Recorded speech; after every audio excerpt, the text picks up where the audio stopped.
Do you want to clap? Yeah? Yeah. Like, can you see it here? I got you there. Yeah, cool. Yeah. Perfect.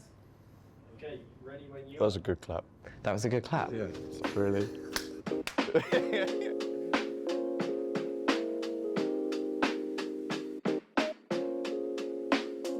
Welcome to Conversations Curzon. I'm Adam Zmith. You are Russell Tovey. I am Russell Tovey. Which you know already. I do know that. And we're here having a coffee and a catch-up. Do you come to Curzon, Soho, or any of the Curzon? Curzon Hoxton is my local, which is like independent film church. Yeah. I absolutely love it. I mean, Curzon for me is just so special. Basically, geographically, where this cinema is set at this kind of crossroads of Soho and Chinatown, and passing this all the time and looking at the foils in the window and seeing the posters and feeling very envious of friends that have movies here, and now I have a film that's about to open here. And now you have Plainclothes here. It's a total dream, to be honest. Yeah. When we found out Curzon were distributing, I felt very proud. What did you mean when you said that Curzon is like church for cinema? Because this feels like a destination space. I mean, obviously cinema and film has been a huge part of my life growing up as a kid. First time going to the cinema was like magic, and all the rituals and all the snacks and getting there and going with friends and what you do afterwards and how it sits with you, all of those things. But this Curzon has always felt cool, effortlessly. It's just effortless, and it knows what it is, and it caters to nerds and fans and geeks, and I am a total nerd. It's a community. That's what it feels like here, and that's what's so special about it. And I think that's why art house cinemas are so special, because they cater to an audience that ingest these stories in a completely like nerdy, obsessive way. It's bringing people together, isn't it, to see their lives represented, to see people that they don't know, people who they are not, but just to see different types of stories. And it's storytelling at its most vital. I feel like this space houses incredible narratives that change lives. Art changes lives. Well, let's talk about Plainclothes then. Speaking of art that might change people's lives, because it's really quite an astonishing film, and thank you for your work on it. Thanks. What drew you to Plainclothes? Why did you take the job? I mean, I always go by the script. I mean, that's quite a banal answer to that question, but the script, normally within 10 pages of reading a character's arc or the way that they communicate with other people, or their inner monologue, their inner diary that you're seeing written out in the script, I can sort of tell. This script was very clearly filled with love, filled with attention to detail. Carmen Emmi, it's his first time writer-director, and what he produced was incredibly beautiful. And it came to me, and then I met Carmen on Zoom, and then I connected with Tom, and we had like a chemistry read together, and straight away I was like, Tom's the same sort of actor as I am. That's what you want as actors. You want to find someone that you can dance with, and you both sort of can catch each other's steps. And he's incredibly instinctive as an actor. I feel like I'm very instinctive, and I'm very passionate about what I do, and he's exactly the same. And we both were so committed to this script.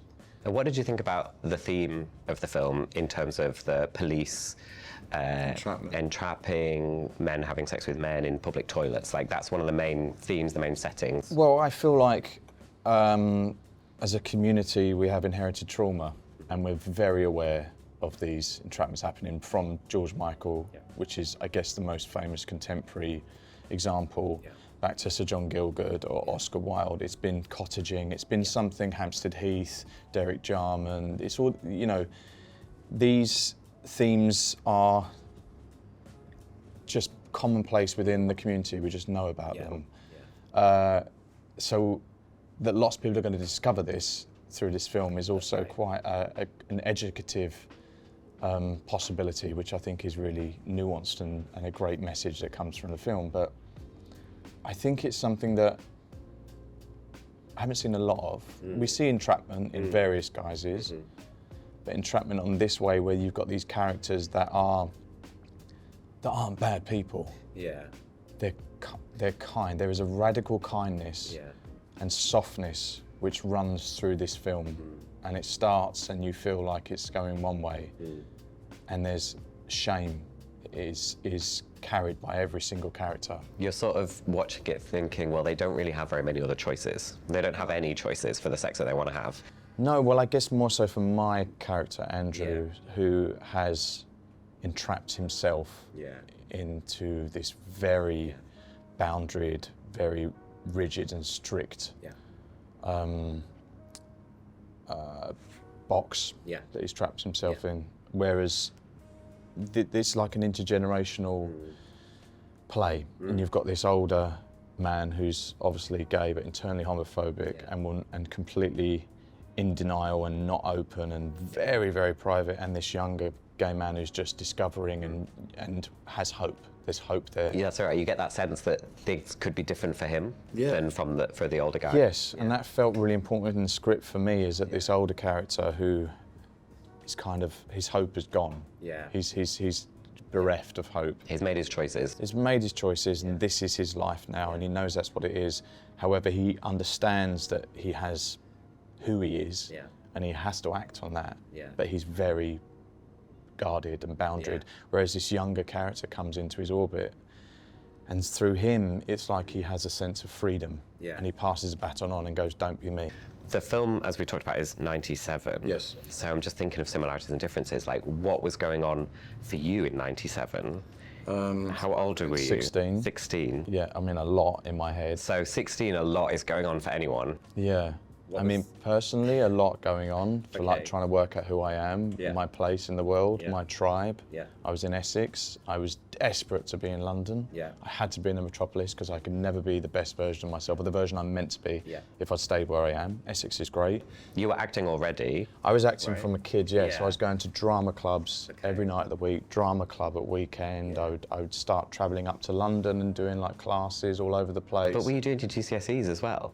Did my GCSEs at school, and the only one, I did all right in GCSEs, the only one I was anxious about was drama, because it was like the huge portion of it was written. So I could do like the performing, but then I had to write essays around it. And I remember sitting there in the drama thing thinking I'm going to fake a seizure or something, because I was because it felt so important to me. I got an A. Okay. But it wasn't late star, which I'm furious about. But that was the most important, because I just knew at that age, I was like, that's all I want to do. That's what I want to do. That's the one thing I want to be good at. That's all I want to be good at. That's all I want to do. I have to do that. And I was so blinkered, and, you know, and I think for my parents, I think there was no possibility models around. I think when you're a kid, or when you're a parent and your child says they want to be this version of themselves, you look for, well, who else is doing that? What path can I go? Okay, they're doing it there, you know. I was an actor, I was gay, and it was like, well, where's the possibility there? What do you do? So it's scary, but for me, I wasn't scared by it at all. Were you going to the cinema a lot and seeing films? What do you remember from that time period? The very first film I saw was My Girl with Macaulay Culkin and Anna Klumsky when I was 11, and I went with a lad from school, and I remember I sobbed and sobbed and sobbed when, you know, he's not got his glasses on. He's not got his glasses, and he's got all the bee stings over him. And I remember being so affected by that.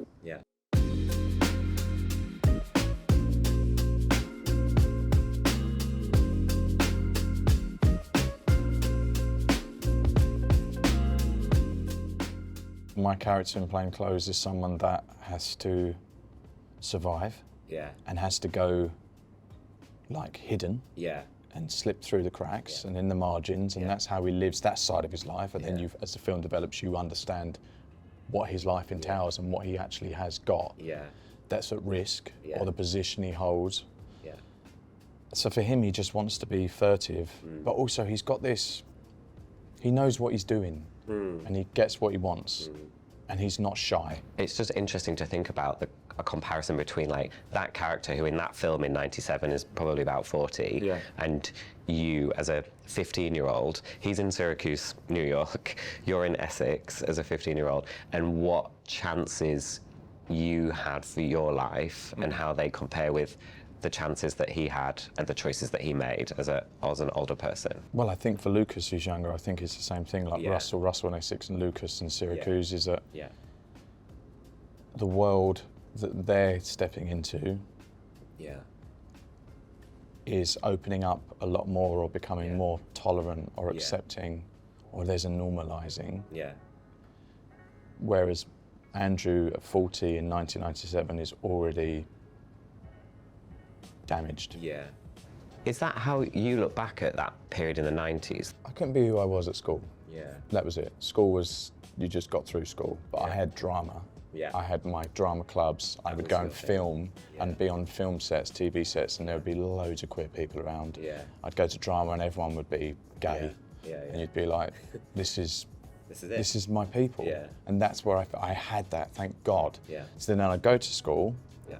and I'd be the version of myself that got through school, which was basically mess around, be the joke of the class, get chucked out, Right. you know, do stupid things, pretend I was less intelligent than I was Yeah. to survive. Yeah. And I did my acting and that was it, but I didn't talk about it. And I remember I'd just be thrown out of classes and be stood outside and think I was really enjoying learning about, you know, Philip Larkin and then the war poets, and I wish I was still in there, but this is what I've done to myself to survive. For you as an artist and an actor, it gives you material to work with. It gives you like real substance that you can draw on when you're taking on a role like in Plainclothes. As an actor, as a creative person, anybody creative, writer, poet, singer, songwriter, you know, artist, trauma or bad stuff that happens, there is a perverse privilege to it because we can use it as something. Yeah. Yeah. If you're in a regular job and shit happens, Yeah. where do you put that? Where's your outlet? Yeah.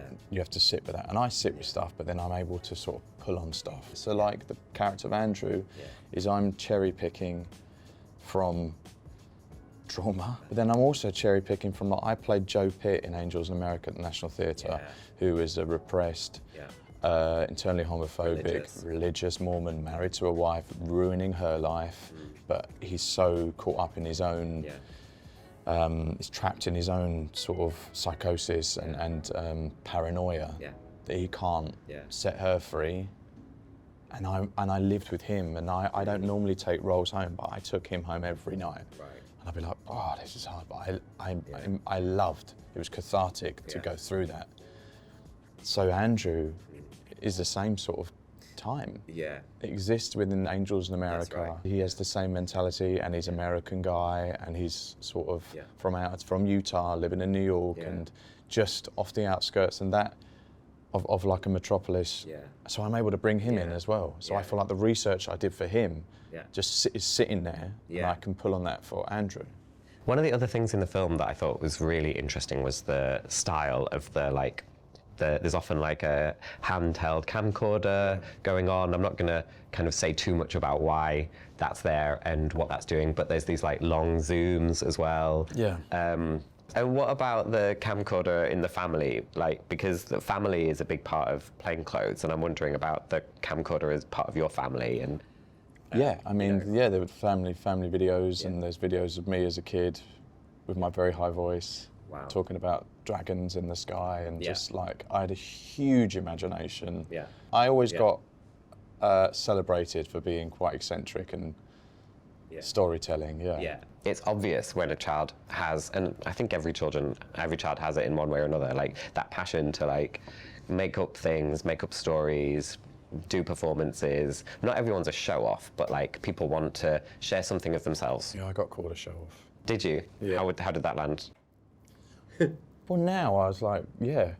But I mean, at the time, probably it was given to me in a negative connotation, like you're being loud or you're showing off, you're trying to get all the attention. Yeah.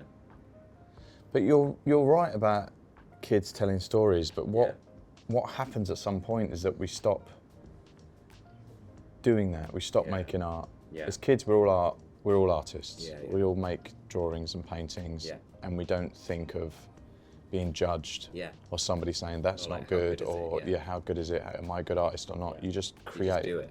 Exactly. And then at some point you stop doing that. And it's the same with storytelling or being read to. You know, I think there's such a huge rise in audiobooks and podcasts because as adults, we like being read to. As kids, you like being read to a story.